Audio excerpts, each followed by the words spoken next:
Pastor గారికి pastor గారికి నా వందనాలు. కూడి వచ్చిన మీ అందరికీ నా వందనాలు అండి. సిలువలో పలికిన రెండవ మాట,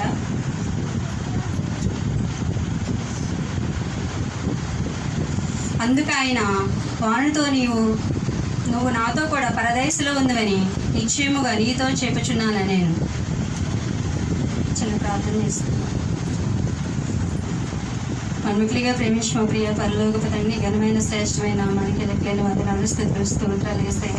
ఈ రెండవ మాట ఎవరిస్తుండగా యేసయ్య, మా తెలివి నా జ్ఞానం వ్యర్థమన్న తండ్రి, నువ్వే మాట్లాడమని అడుగుచున్నాం తండ్రి. యేసయ్య, నువ్వు మాట్లాడితే అది వాళ్ళకి మనసులు మారుతాయి తండ్రి. మేము మాట్లాడుతుంది వ్యర్థము కదా నాయన, నువ్వే మాట్లాడమని మంచి జ్ఞానంతో నింపమని యేసునామములో అడుగుచున్నాం తండ్రి.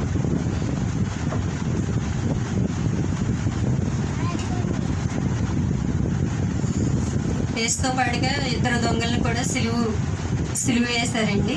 ఆ సిలువ వేస్తున్నప్పుడు కుడివైపున ఒకడు, ఎడమ వైపున ఇద్దరు దొంగలు ఉన్నారండి. ఎడమ వైపున దొంగ